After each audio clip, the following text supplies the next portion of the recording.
does not get lane selection under this scenario. Lights out on the pace car. Drivers have been given the 1 to go. Last time we raced here for points, September 29th, 1996. What an awesome scene. A sellout crowd. They've come from all 50 states, and they're ready to watch NASCAR's best do battle at a track that was built in 1947. Pace cars in. Gibbs and Bell in the front row. It's time to go racing in Eagle Foxborough. And there it is, ladies and gentlemen.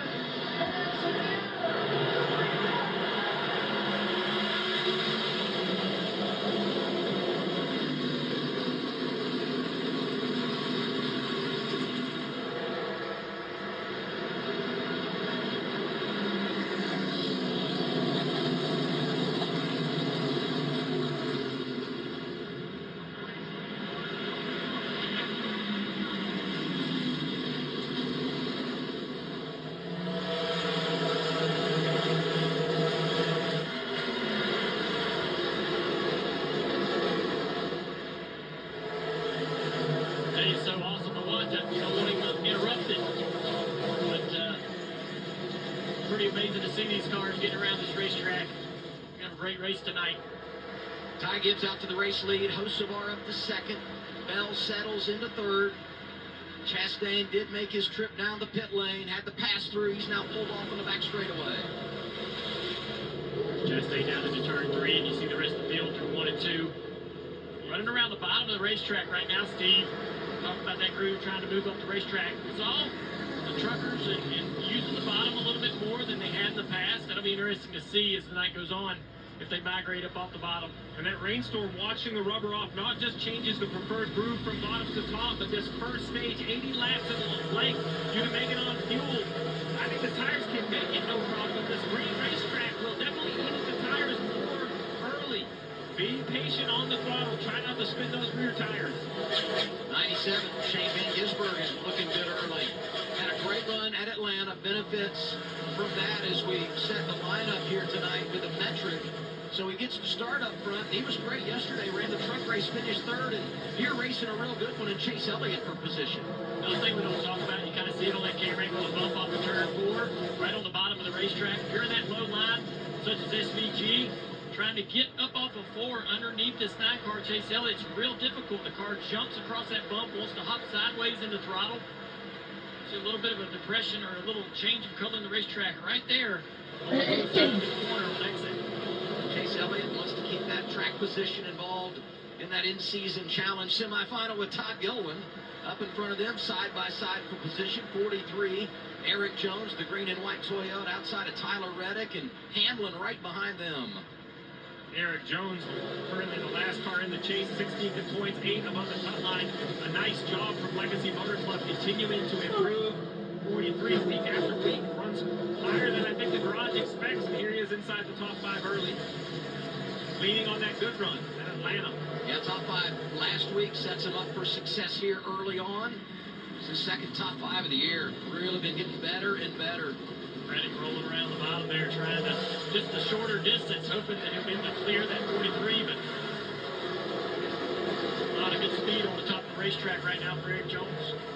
Trying to hang on. He's hit bump. The 45 car goes through. The car just a little bit.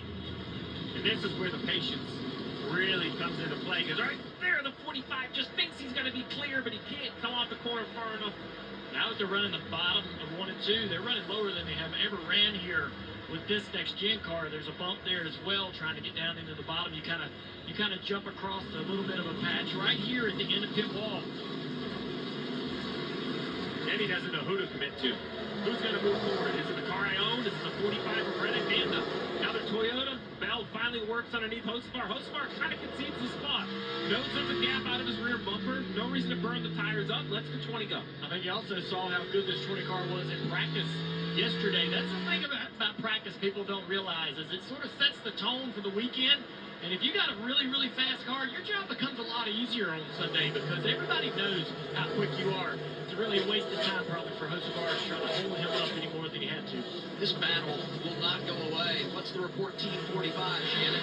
And Adam, we know how much Tyler Reddick loves running that high line, but Billy Scott told me in practice he spent a lot of time on the bottom. He said we felt like we got beat last year because we weren't able to make that bottom work, so we made a conscious effort to make that work in practice. Marty. Shannon, what a fight here between Eric Jones and Tyler Reddick, and Eric been making that high line work. See, when I talked to Eric right before the race started, he said in practice we honestly were not that good. We took some major swings at the car. I have no idea what's going to happen in the race. So if you're Justin Alexander, Steve, and you see that your driver has moved forward 2 spots early and is fighting like this and making the high line work, you got to feel pretty good about that 43 car. Feel pretty good, and not trying to be negative, but just also reminding him to just take care of equipment. I love it if this is not a lot of use of the tire, but if you feel like you're abusing the tires, it's okay to concede because it's just so hard to pass. 12 of Ryan Blaney, we mentioned it, had the pole from the metric, gave it up because of a steering change that was required. Here he is mired back in path. He's 32nd right now, just looking nowhere to go. Top, bottom, it's clogged. Yeah, meanwhile, just ahead of him, you see the 5 car of Larson way up the racetrack, probably about 4 or 5, 10 spots ahead. He's actually made a few spots, and we're riding on board now. Now he started 27th, up to 22nd now, knocking on the door of the top 20. This elevation, this really puts it all into perspective See here. him make an adjustment to the race car, probably his brake bias there. He was running the top of the racetrack really, really high in 1 and 2. Now he's back to the bottom of the racetrack, trying to find a way around some of these cars, trying to continue moving forward. Reigning champ hasn't won in more than 40 races, but when you look at his history, so good at short track racing, in particular here at North Wilkesboro. Won the All-Star race a few years ago, won in a truck event here. He knows his way to the front. Man, look at that. That's so much fun to watch. He clears the 42. Going around the bottom of the turn 1 and 2. His car looks pretty good. He wasn't quite as fast as Bell in practice yesterday, but he was the second best race car I saw on the racetrack. Plus 6 in 20 laps for Kyle Larson. He's 21st in the running order. Ty Gibbs leading the way. He's led them all tonight. His teammate behind him, Christopher Bell. Hocevar, Jones, and Reddick, the rest of the top 5.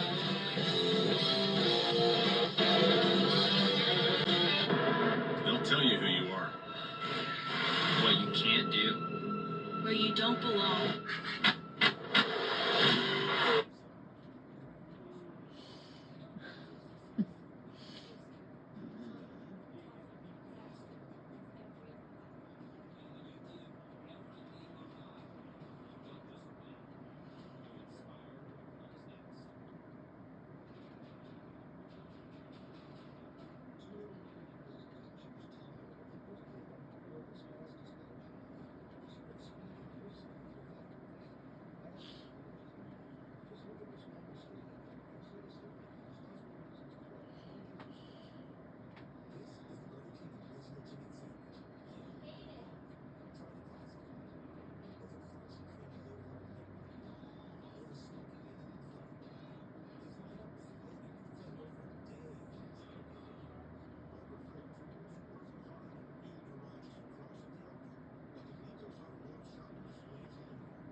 Until one driver emerges.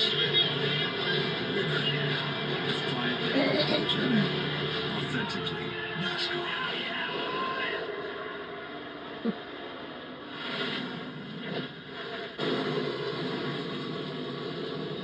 biggest moments in racing on Kalshi. For a limited time, download the Kalshi app and use code TNT to get $10 when you trade $10. Kalshi, trade. What's next? Almost 30 laps in to this opening stage here at North Wilkesboro. Out front's been all about Ty Gibbs. Mel right behind him. Some distance back to Hocevar in third. Reddick is fourth, and Logano now inside the top five as we focus on the 48 of Alex Bowman. Yeah, Bowman's trying to get by this 42, squeezes him on the back straightaway. Let's look at this little replay right here. Some contact. Bowman probably thought that was more his, 42's fault under Nemechek. Feels like he probably kind of came down on him right there. Not very happy about that.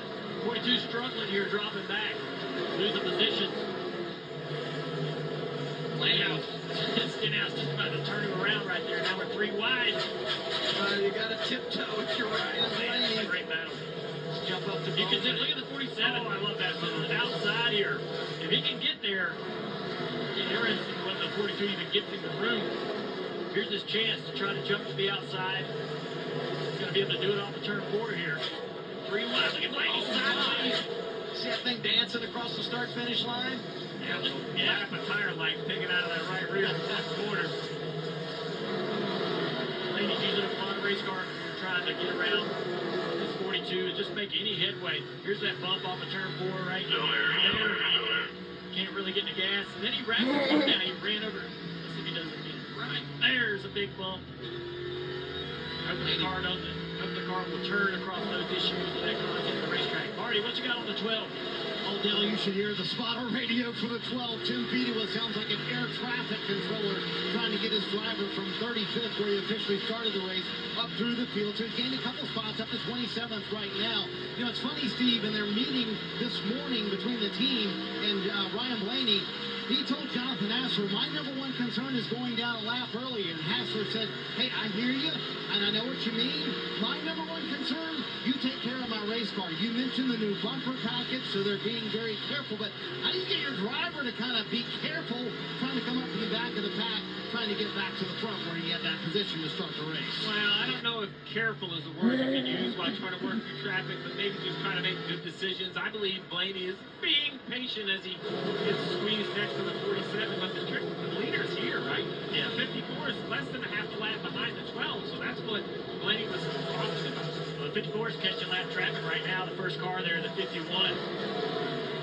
And as soon as he gets by him, if he should, there's the rest of the field. The back of the field is here. So that should be able to allow 20 of Bell to close the gap just a little bit. And also one of the things I noticed, the 54 of Ty Gibbs hasn't moved off the bottom of the racetrack. A lot of cars starting to find speed at the very, very top. Watch Christopher Bell run the top and run really well. And a lot of cars back to the field doing that as well. So I think, though, you make the point, Steve, of rolling around the bottom, better on the tires this early in the race. Look at the 11. Trying to get around the 43. Little contact right there. Look out. Toyota. Contact with another Toyota. And here comes Chase Elliott. As we get our first caution of the night, John Hunter Nemechek around in the 42. Whoa. Yeah. Man, that was getting pretty good right there with Denny. He'd sit there and watch the 45 of Reddick try to pass the 43 for so many laps. And he's like, I'm not going to waste all that time. I'm just going to try to move you out of the way. Yep. I agree. You were struggling there. Nemechek falling back through the field with the balance issue of that race car. We know tires matter. The question is, does someone at the back, like a Blaney or a Larson, gamble and try to jump up the leaderboard, or do they think with, it's going to be mid to high 30 laps to go? Let's see exactly what happens. Top of the screen, 38, Zane Smith into the left rear.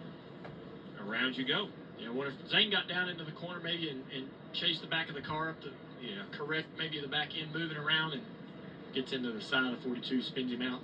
Nemechek was 31st, and it's Cody Ware who was the first car one lap down. He gets the free pass. Chastain stays a lap down. They just kind of both came together, it looks like. I didn't really see the back of the 38 move up the racetrack or anything like that. That happens right in front of the leader. Then there's this little battle. Really get good. Yeah. Yeah, caution might have saved us there a little bit. You know, let everybody calm down and think about where they are in life. Oh, then the 9 and the 11 have a little disagreement after this. Yeah, they've had disagreements on short tracks when you think about over the years. Well, there's that little hit between the 43 and the 11. And then after the yellow, it looks to me that right here, the 11 comes up. The 9. Oh, they were trying to miss the 42. I didn't see the 42. From the head-on shot, I was like, what am I watching? Yeah. Now I see why they were basic maneuvers. 22 running really well tonight inside the top 5 on pit road, Marty. You see Joe Logano hitting pit road. Christopher Bell said almost immediately in the race. The car was a lot tighter than I expected to start the race. Larson Hocevar, wow, Bell almost hit his crew member leaving. You see these right side tire changes. Hocevar said his car was just way too tight. They're going to go 4 tires on the 77. And you saw Ty Gibbs said it was tight for him. 2 tires for him as well. But I wouldn't make many changes to it. Gibbs and Bell, the first 2 off the pit lane. Their teammate Denny Hamlin stays out. We'll get the restart when we return on TNT. NASCAR Cup Series racing on TNT is brought to you by Brestree. Visit us at brestree.com. And by Window World, America's exterior remodeler. Let's go back to pit stops here. And we'll focus on the 20th, Christopher Bell. Yeah, stops are super, super fast. They've not done pit stops on this pit road with the entire field. Look at how quick and fast this is. Trying to get out of there. You got cars coming in their stalls, leaving their stalls. Larson! An issue for Kyle Larson. That last stop they took 2, exiting the stall, they hit their teammate, contact with the 88. With the 48 rather. They said, come back in. We have a wheel that is broken. Cliff Daniels is diagnosing it now. The call initially was to take 4 guys. Trouble for Kyle Larson after such a strong start. Darn it! Tires on the 5 trouble there. Then he break a wheel. You see him measuring up underneath right now. Measuring the toe. Always something. Yeah, exactly. I couldn't quite see it, but there's to the left side of that crew member, there's a piece of aluminum. You see it in his hand right there. So measuring the front toe. Strategy, pretty busy. Okay, let's take a look right here on board with Logano. Excuse me, with Larson. Smokes. That's a hard hit. Yeah, that 88. one broke. It was It's the so 88, that is yeah. tillage. So the 88 is, yeah, so the 88 My is gosh! likely there's some damage. That was way harder than I expected. He's been to pit road. You see the repair there. Ooh, So they ay, ay. well. Splitter pad is pushed down a little bit, so you might feel some contact. So I'm less concerned about the splitter damage as I am the wheel on the right front of the 5 car. Maybe we see that one more time. That was way harder. Think about all the trouble these 2 guys have had, though. I mean, such a rough year, rough summer for Connor Zilic, the rookie. But go to the last couple of weeks for Larson. I mean, that run of top 5 finishes, 34th the last 2 weeks at Chicago and Atlanta. Let's go back and look at it again. It's really, really hard. That is really hard damage to the right front of the 5. I know they measured the toe, but you're measuring in quarter inches, maybe 1/8 inches with a tape measure in a hurry. These things are set to thousandths of an inch. Another quick update, the 11 of Denny Hamlin has taken the lead over, stayed out from 7. So old tires for Denny Hamlin, 2 tires surround him. And he does the choose going outside for the restart. Gibbs to his left. Oh. Bell and Gisbergen. They're coming to the Echo Park Automotive Restart Zone. Green again with 32 to go, stage 1.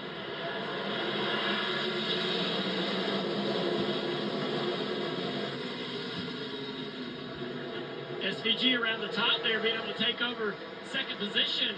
How about it? 97 up to second. Michael McDowell right in that mix as well in the 71. Varying strategies, changes where you are in the lineup, gives you some opportunities. Every crew chief on pit road watching how the 11 is going to succeed versus the 97 on 2 tires. Gibbs up the racetrack with 3 wide down the back straightaway. Seatbelt to the inside. Ty Gibbs a rough couple of laps here. Trying to